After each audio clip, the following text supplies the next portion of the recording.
Bismillahirrahmanirrahim.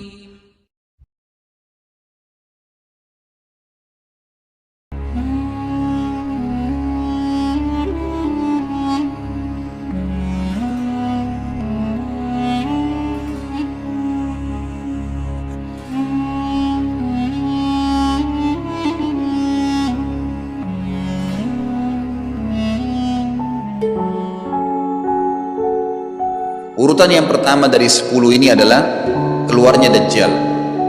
Ini urutan pertama. Dajjal, jemaah sekalian, adalah diambil dari kata-kata Dajjala yang berarti kekacauan. Dajjal ini akan keluar nanti dari negeri Persia, sebuah kota dalam hadis sahih dikatakan dari wilayah namanya Yahudiyah. Allahu alam apakah dia dari turunan Yahudi atau bukan, tapi yang jelas Dajjal nama orang dipastikan disebutkan namanya dan cirinya. Dan dia akan diikuti dari wilayah Yahudiyah tadi, di wilayah Khurasan, kalau sekarang wilayah Iran, negeri Iran sekarang. Diikuti dengan 70.000 dari orang-orang Yahudi Khurasan. Dia akan keluar membuat kerusakan selama 40 hari. Kata Nabi SAW, 40 hari itu sehari seperti setahun, sehari lagi yang kedua seperti sebulan, hari yang ketiga seperti sepekan, dan sisa harinya seperti hari kalian. Ulama hadis mengatakan yang dimaksud adalah sehari pertama seperti setahun, memang setahun maksudnya. Jadi Dajjal akan buat kerusakan setahun, 2 bulan, 2 pekan. Dia akan keliling muka bumi semuanya, dan kata Nabi SAW, seluruh bumi ini akan dimasuki oleh Dajjal, tidak tertinggal satu lorong, gang, jangankan kota atau desa, kecuali Dajjal akan masuk ke dalamnya, kecuali Madinah dan Mekah. Tidak bisa dimasuki oleh Dajjal. Kata Nabi SAW dalam hadis sahih, karena di setiap pintu gerbang Mekah dan Madinah malaikat menghunuskan pedangnya dan menghalau Dajjal sehingga Dajjal tidak bisa masuk. Ciri-ciri Dajjal disebutkan dalam banyak hadis yang sahih adalah mata kanannya yang paling pertama rusak seperti anggur kering. Kata Nabi SAW dalam hadis sahih, ketahuilah Dajjal buta mata kanannya dan Tuhan kalian tidak buta, karena dia akan mengaku sebagai Tuhan.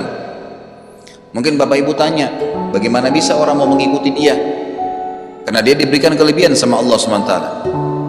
Dalam hadis sahih juga disebutkan kalau dia masuk ke dalam sebuah tempat, lokasi, wilayah, dan dia mengaku sebagai Tuhan, orang-orang ikutin, maka wilayahnya jadi subur, peternakannya jadi banyak, hujan turun dari langit, tanaman-tanaman mereka jadi subur. Memang fitnah, Allah turunkan tanda-tanda hari kiamat. Kalau wilayah itu tidak beriman kepada dia sebagai Tuhan, maka jadi kering, tandus, cobaan dari Allah Subhanahu wa Ta'ala. Makanya kata Nabi SAW disebutkan cirinya Dajjal mata kanannya rusak dan seperti anggur yang rusak, ya. Kemudian dia orangnya memiliki kulit yang kehitam-hitaman serta memiliki dahi yang lebar. Setiap orang beriman bisa membaca di dahinya tertulis 3 huruf kafara. Semua orang yang ngerti tulisan Arab, tidak ngerti tulisan Arab akan bisa tahu dan baca itu. Di dahinya tertulis naudzubillah kafara, kufur. Semua orang muslim, orang beriman bisa baca itu. Rambutnya keriting dan orangnya tinggi besar. Dia akan mengaku sebagai Tuhan, dan Dajjal akan diikuti kata Nabi SAW dengan pohon, dengan gunung, bergunung-gunung makanan. Allahu a'lam maksudnya bergunung-gunung ini seperti apa, tapi Dajjal kemungkinan besar memiliki banyak sekali persiapan yang dia akan berikan kepada wilayah-wilayah yang beriman kepadanya. Kata Nabi SAW, kalau kalian dengar Dajjal keluar di satu lokasi, maka menghindarlah, walaupun kalian harus lari ke gunung, tapi kalau seseorang di antara kalian bertemu dengannya, maka kokohkanlah, artinya kuatkanlah iman kalian walaupun kalian harus dibunuh. Dajjal ini memiliki di tangan kanannya api, kelihatan besar, Allahu alam di telapak tangan atau di sebelah kanan tubuhnya.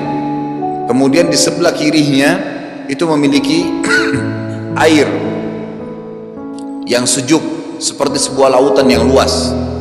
Sebagian ulama hadis mengambil hadis ini dengan letter-letternya, artinya dia memang punya api yang sangat besar untuk menghukum orang-orang yang tidak beriman pada dia, dan dia memiliki sungai yang atau lautan yang luas, airnya sejuk dan dingin bagi orang yang ikut kepada dia.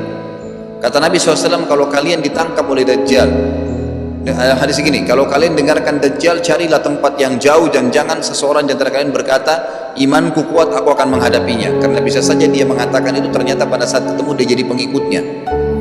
Tapi kalau kalian bertemu, kokohkanlah pendirian kalian dan yakinlah Dajjal, ya, di tangan kanannya ada api dan di tangan kirinya ada lautan. Kalau kalian tertangkap, maka pilihlah yang di tangan kanannya yang api dan ucapkanlah bismillah.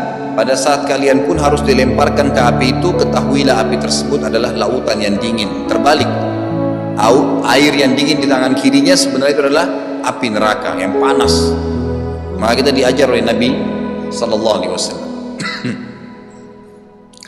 Dajjal terus aja banyak pengikutnya, akan diekspos. Seperti kita tahu sekarang, luar biasa bagaimana media dalam sekejap saja sudah bisa tersebar di sana sini beritanya. Kata sebagian ulama yang menanggapi fasilitas media kita di zaman sekarang mengatakan, kemungkinan besar memang Dajjal ini akan terekspos sangat cepat karena adanya media kayak kita sekarang. Cepatnya dia keliling muka bumi ini setahun, 2 bulan, 2 pekan, sudah semua bumi ini diingkari, didatangin, karena memang sekarang fasilitas pesawat ada, transportasi mudah. Dan memang ada salah satu hadis yang dihasankan oleh para ulama, salah satu tanda-tanda hari kiamat adalah adanya besi yang berterbangan yang menjadi tunggangan manusia. Sekarang ada pesawat, ada kereta api, ada mobil. Nah, itu ada hadisnya. Maksud tanda-tanda hari kiamat. Dajjal nanti akan masuk ke Mekah dan Madinah, akan tiba di Mekah dan Madinah, tapi yang dibahas dalam hadis adalah di kota Madinah. Mohon maaf. Lalu kemudian dia mau masuk tapi tidak bisa dihalang, maka dia naik ke atas sebuah gunung yang tinggi bersama pengikutnya. Lalu dia berkata kepada para pengikutnya, apakah kalian lihat istana yang putih itu? Maksudnya melihat ke Masjid Nabawi. Lalu berkata para pengikutnya, iya tentu saja. Lalu berkatalah, ya, Dajjal itu adalah istananya Muhammad, tidak bisa dia masuk ke dalam, dia hanya batas wilayah haram di luar kota Madinah. Maka kata Nabi SAW, Dajjal pun menepukkan telapak kakinya ke bumi di luar kota Madinah, maka terjadilah gempa di kota Madinah, dan keluar dengan gempaan tersebut semua orang yang munafik, karena orang kafir nggak ada di Madinah. Semua orang yang di dalam hatinya ada sifat kemunafikan keluar dan jadi pengikutnya Dajjal karena goncangan itu. Dan tertinggallah di kota Madinah orang yang hatinya bersih imannya kepada Allah Subhanahu Wa Taala. Lalu kata Nabi SAW, akan keluar dari kota Madinah nanti saat satu orang anak muda dengan hikmah Allah, dia keluar dan orang ini bersih hatinya dengan keimanan. Maka Dajjal pun menangkapnya. Lalu dia ingin mendemokan kemampuannya di depan para pengikutnya. Lalu kemudian Dajjal pun mengatakan kepada anak muda tersebut, saya Tuhanmu. Anak muda itu mengatakan, kau adalah Dajjal yang telah disampaikan oleh Nabi kami Muhammad SAW. Maka dia pun mengambil gergaji, sebagian hadis lain menjelaskan alat yang tajam, lalu membelah dua anak itu. Dari kepalanya dibelah sampai ke kemaluannya, terbelah dua kiri kanan. Lalu Dajjal lewat di tengah-tengahnya, demo sambil ya dilihat oleh para pengikutnya, dan mereka bersorak-sorak. Lalu Dajjal mengatakan, bersatulah, bersatu kembali jasadnya. Kata Dajjal dalam hadis ini, apakah kau sudah yakin saya Tuhanmu? Anak muda itu mengatakan, saya bertambah yakin kalau kau adalah Dajjal yang disampaikan oleh Nabi SAW. Kata Nabi SAW dalam hadis penutup, ini hadis sahih riwayat Bukhari, riwayat Muslim, ahli sunan, semua menukil tentang masalah Dajjal. Saya tidak sebutkan siapa-siapa perawinya karena memang ini semua hadis sahih. Cukup banyak hadisnya, saya satukan saja, jadi merangkai seperti sebuah cerita. Maka Dajjal pun akhirnya setelah itu tidak mampu menyentuh anak muda lagi. Anak muda itu Allah SWT sudah selamatkan dia. Ringkas cerita, Mekah sama Madinah cuma dia laluin, kemudian dia menuju ke Palestina. Pada saat tiba di Palestina, Dajjal sendiri tidak tahu kalau ajalnya sudah dekat. Maka dia pun akhirnya ya berdemo di sana, menganggap dia punya sebuah kerajaan sampai di daerah Palestina, tepatnya sekarang Israel. Subhanallah, direbut wilayah itu oleh Israel tanpa mereka sadari. Dalil-dalil wahyu menuntun mereka ke situ. Ada sebuah kota namanya kota Babelut di Israel. Itu kota itu ada, saya pernah lihat cuplikannya, termasuk kota yang diidolakan di dalam negeri Israel sendiri, namanya Babelut. Subhanallah, hadis menyebutkan nama Babelut. Hadis Nabi SAW dari 1400 tahun yang lalu mengatakan, nanti Dajjal akan berkumpul di sebuah wilayah namanya Babelut di Syam, maksudnya di Palestina, Israel sekarang. Ada kota Babelut dan orang Yahudi sekarang lagi gencar membangun kota itu dan dianggap kota favoritnya Israel. Subhanallah, Dajjal akan masuk ke sana dan berkurung diri. Pada saat dia tiba di Palestina, waktu yang bersamaan di kota Madinah berkecamuk. Kaum muslimin sepakat semua keluar untuk mengejar Dajjal dan membunuhnya. Keluar dari kota Madinah satu orang yang namanya seperti namanya Nabi Muhammad SAW, Muhammad bin Abdullah, dan dia dari turunan Nabi SAW juga. Kata Nabi SAW, akan keluar nanti ya seseorang dari kota Madinah dari keturunanku yang namanya seperti nama Muhammad bin Abdullah, juga sama posternya, parasnya seperti aku, sama dengan Nabi SAW, persis alisnya, rambutnya, kulitnya dari turunan Nabi SAW, tapi dari asli kota Madinah. Sebagian ulama hadis mengatakan dari turunan Hasan radhiyallahu anhum ajmain. Intinya kata Nabi SAW akan keluar nanti dari kota Madinah, tapi akhlaknya bukan seperti akhlakku. Tentu tidak mungkin ada orang yang sama dengan akhlak Nabi SAW. Kata Nabi SAW, Allah mengubah dia dalam sehari semalam. Tiba-tiba berubah menjadi orang baik dalam sehari semalam, jadi orang faham agama. Lalu orang-orang pun akan datang kepadanya dari masyarakat Madinah berkata, engkau adalah turunan Rasulullah SAW, pimpinlah kami berperang melawan Dajjal. Maka dia pun menolak. Dia menolak awalnya, kemudian dia menuju ke Mekah diikutin dengan 300 orang pertama dari kota Madinah. Sampai di Mekah, setelah selesai dia tawaf, maka seluruh muslimin menunjuknya sambil mengatakan, engkau harus memimpin kami. Dan orang ini punya julukan Mahdi, dikenal dengan Imam Mahdi. Inilah tanda-tanda kiamat yang kedua. Setelah Dajjal keluar buat kerusakan di muka bumi tadi selama 40 hari itu atau setahun lebih, kemudian keluarlah tanda-tanda kiamat kedua. Pada saat dia sudah tiba di kota Babelut di Israel, keluarlah si Mahdi ini. Pada saat dia tiba di Mekah, dibaiatlah oleh banyak kaum muslimin, tidak disebutkan jumlah pasukannya, maka terbentuklah pasukan jihad yang mengejar Dajjal menuju ke Palestina. Lalu keluar tanda-tanda kiamat 3, langsung berentetan semua. Makanya ulama mengatakan tanda-tanda kiamat kecil itu antara satu sama yang lain ada jarak-jaraknya. Tapi kalau tanda-tanda kiamat besar sekali datang, maka datang semua. Walaupun memang ada masa, gitu kan, ada masanya. Tanda-tanda kiamat besar yang ketiga adalah pada saat pasukan Imam Mahdi dengan pasukan jihad itu tiba di Darul Baydha namanya, menara kota putih yang ada menara putihnya, dan itu sekarang di negeri Syam, tepatnya di Damaskus, ibu kota Syria. Sebagian ulama mengatakan Masjid Jami' Syam karena memang menaranya berwarna putih. Hadis menyebutkan di menara itulah, di masjid itulah Imam Mahdi mampir sholat asar bersama pasukannya, dan sudah dekat Syam, negeri Syam, masuk di dalamnya wilayah itu adalah Israel, ya sekarang Palestina, kemudian Syria, dan ini masjid ada di Syria, di Damaskus. Pada saat itulah datang tanda-tanda kiamat besar yang ketiga, yaitu turunnya Nabi Isa alaihissalam. Kata Nabi SAW dalam hadis Bukhari, hadis Muslim, hadis Sahih semuanya, dikatakan Isa alaihissalam akan turun sambil memegang kedua sayapnya malaikat, dan dari rambutnya yang basah meneteskan air. Pegang sayap malaikat turun, dan semua muslimin waktu itu menyaksikan. Yang masih hidup zaman itu menyaksikan, dan ini wahyu, penyampaian, pasti terjadi. Maka dia pun turun, lalu kemudian dia masuk, dan orang-orang pada saat itu mengenalnya kalau dia adalah Isa, dan mereka sudah tahu ini masanya turunnya, keluarnya Dajjal, ini Mahdi sudah ada, mereka tahu akan turun Isa. Sudah ada informasi seperti yang disampaikan ke Bapak Ibu sekarang, itu muslimin di zaman itu sudah tahu semua. Maka Isa pun alaihissalam waktu itu dipersilakan oleh Mahdi untuk jadi imam, maka dia pun mengatakan tidak, imam dari kalangan kalian. Dan kata Nabi SAW, ini kemuliaan bagi umat ini karena Nabi sholat di belakang umat ini. Semestinya kalau ada Nabi, pasti Nabi jadi imam, tidak mungkin digantikan oleh manusia biasa. Tapi waktu itu Imam Mahdi menjadi imam dan Nabi Isa sholat di belakangnya. Perlu anda tahu juga hadis Nabi SAW yang sahih yang berbunyi, kalau Musa dan Isa hidup di zaman aku sudah diutus, niscaya keduanya akan jadi pengikutku. Jadi memang kena kebenaran agama ini dibawa oleh Nabi SAW. Baik, sholatlah mereka, kemudian mereka menuju ke Palestina. 3 tanda-tanda kiamat sekaligus terjadi. Pada saat menuju ke Palestina, tiba di pintu gerbang Babulut. Dan di wilayah Babulut ini, kata Nabi SAW, nanti Isa akan masuk dan membunuh Dajjal.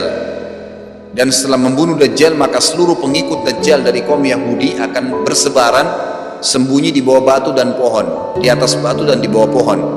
Semuanya batu dan pohon itu akan berbicara kepada setiap pasukan mujahidin, berkata, wahai muslim, ini Yahudi di atas saya atau di bawah saya. Batu bilang ini Yahudi yang sembunyi, yang pohon mengatakan, wahai muslim, ini Yahudi, bunuhlah dia.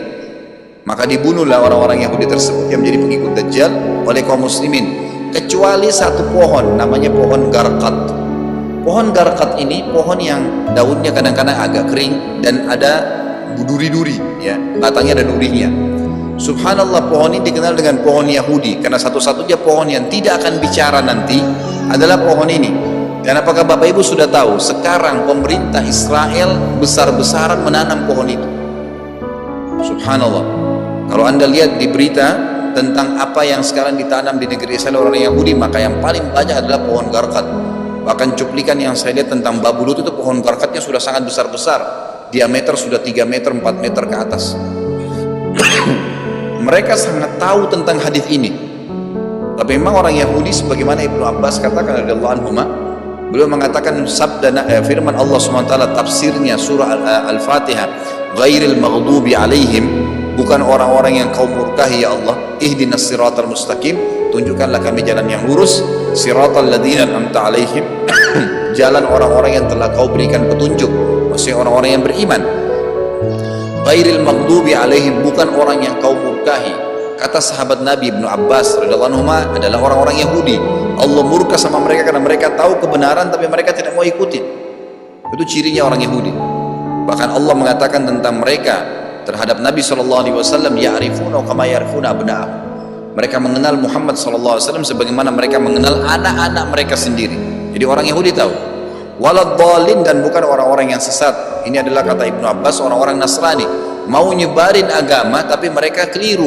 Agamanya yang Nabi Isa itu tidak wajib disebarkan di seluruh dunia, tapi disebarin untuk Bani Israel, karena Nabi Isa diutus untuk Bani Israel. Mereka mau berdakwah tapi salah. Ringkas cerita adalah Nabi Isa alaihissalam akhirnya tiba dengan pasukan mujahidin di depan pintu gerbang Babulut. Kemudian orang-orang Yahudi tidak kenal, tidak tahu Nabi Isa, tidak tahu tentang itu Mahdi. Mereka belum tahu ini. Mereka berbangga-bangga saja. Lalu mereka berkata kepada Dajjal, ada pasukan, segelintir pasukan yang mau menyerang kita. Dajjal mengatakan, bukakan pintu gerbang. Mereka tidak akan mampu melawan kita karena pasukannya mereka banyak memang. Maka Dajjal dengan sombongnya menunggu di depan pintu gerbang. Pada saat dibuka, Dajjal kaget melihat ada Isa alaihissalam. Dan pada saat itu kata Nabi SAW, Dajjal faham kalau sudah tiba ajalnya. Begitu melihat Isa alaihissalam, dia lari dan badannya sambil meleleh di depan para pengikutnya. Lalu Isa alaihissalam mengejarnya, mengatakan, wahai musuh Allah, saatnya kau akan menemui ajalmu. Lalu ditusuklah dengan tombak emas di antara dua matanya, maksudnya di dahinya, ditusuk oleh Isa alaihissalam dan matilah Dajjal. Pada saat Dajjal mati, pengikutnya pada ketakutan semua. Mereka anggap Dajjal Tuhan, mereka anggap Dajjal orang yang perkasa lah, orang yang kebal lah, beragam macam kelebihan. Mereka kaget pada saat mati, maka bertebaranlah mereka dan akhirnya mereka sembunyi di bawah pohon dan batu, di atas batu. Kemudian seperti saya katakan tadi, hadis menjelaskan batu dan pohon akan memberikan penjelasan, hai muslim, ini Yahudi, bunuhlah. Maka dibunuhlah pada saat itu mereka. Lalu Nabi Isa alaihissalam memimpin di muka bumi Dan kata Nabi SAW, pada saat itu Islam, agama Islam yang dibawa oleh Nabi SAW akan masuk ke semua rumah di muka bumi, gak tersisa. Satu dunia ini semuanya Islam. Hadis sahih, kata Nabi SAW, Islam akan masuk ke setiap rumah, bi'izzil aziz au bidhilli dhalil, dengan kemuliaan atau terhina. Yang tidak mau terima dibunuh. Nggak ada lagi penolakan terhadap Islam. Itu hadis sahih. Maka Nabi Isa alaihissalam memimpin pada saat itu, disebutkan dalam hadis 40 tahun dengan ketenangan menerapkan hukum Islam. Kata Nabi SAW, bagaimana awal umat ini bisa sesat sementara aku yang pimpin, dan bagaimana akhir umat ini bisa sesat sementara yang pimpin mereka Isa dengan menjalankan hukum-hukumku. Jadi Nabi Isa alaihissalam nanti menerapkan Al-Quran seperti yang kita lakukan, sholat segala ini sudah selesai, dikerjakan semua. Dan dalam hadis lain dikatakan Isa alaihissalam akan menghancurkan semua salib, membunuh semua babi. Enggak ada seekor babi pun hidup di muka bumi pada saat itu, semua salib dihancurkan. Dan yang menjadi tidak ada agama lain, semua Nasrani, Yahudi, Hindu, agama apa saja habis semuanya. Semuanya beriman kepada Allah subhanahu wa ta'ala dan menjadi muslim.